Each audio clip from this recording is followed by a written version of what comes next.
Welcome sa another lesson for today is common tasks you can offer as a VA.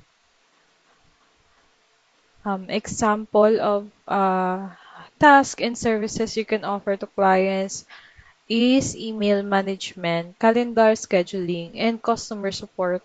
Organize and manage inboxes using filters, labels, and folders to keep communication clear and efficient.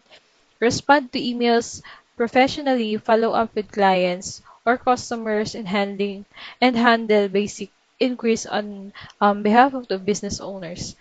Schedule appointments, meetings, or calls using tools like Google Calendar, Calendly, or Outlook, while avoiding conflicts and sending reminders. Provide reliable customer support by addressing concerns, processing returns or cancellation, and ensuring a positive customer experience. So, ayun.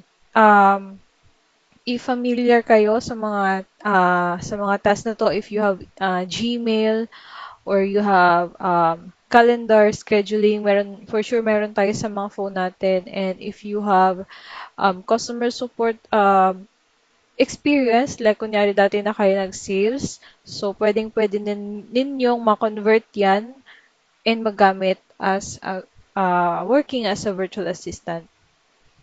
So, another is social media content creation or posting, assist with basic content planning, including post ideas, captions, and scheduling based on the client's goal and brand voice. So, kayo yung gagawa ng mga contents for the clients. If marunong tayong gumawa ng mga Facebook posts, so pwede natin siyang i-offer sa mga clients. So, create simple graphics using tools like Canva, or if you know other tools like Photoshop, Illustrator, ayan, magagamit nyo siya. And magandang magandang skill to offer sa mga clients. Ayun, schedule posts using tools like Meta Business Suite, Buffer, or later, and engage with followers through likes, comments, and replies.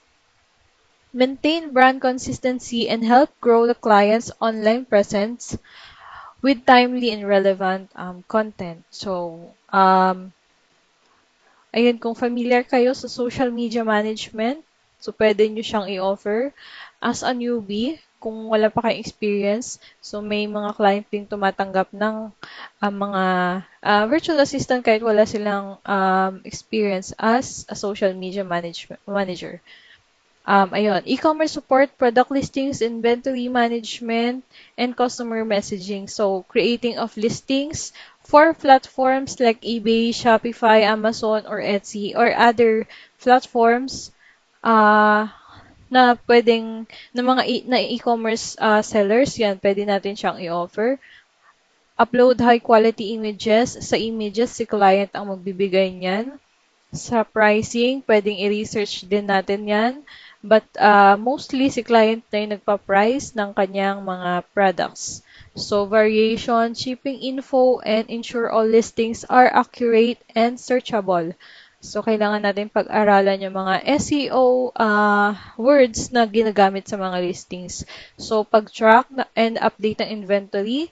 So, yan, isa sa task ng mga e-commerce virtual assistant, answer customer inquiries promptly and professionally, resolves issues, and ensures smooth transaction to boost store ratings. So, ayan, yung mga sample ng na task for e-commerce support.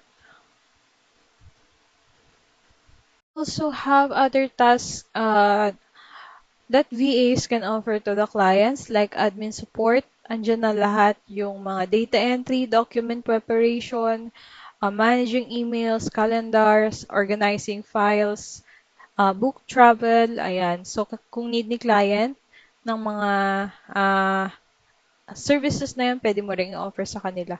So, yan, customer service, kasama na siya doon sa binanggit ko kanina.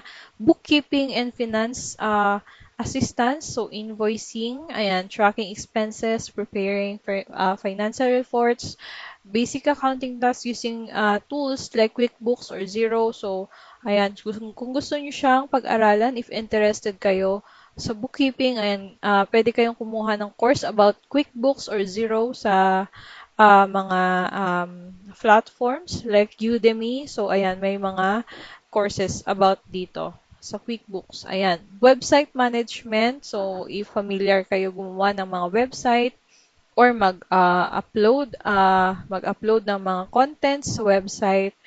Ayan, so pwede din ninyong i-offer as a service yan.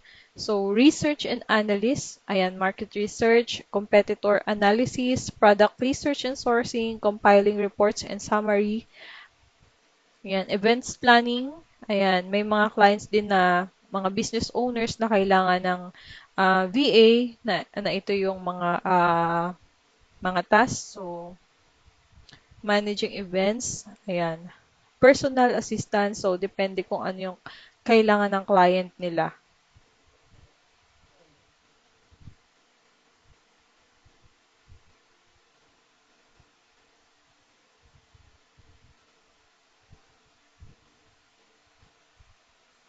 So, ayan, depende din talaga kung ano yung kailangan ng client. Pero kung gusto nyo yung specific talaga na task na gusto nyo applyan, kung kunyari, like ako is product listing lang talaga yung ino-offer ko sa client. And then if may offer na gusto ko bang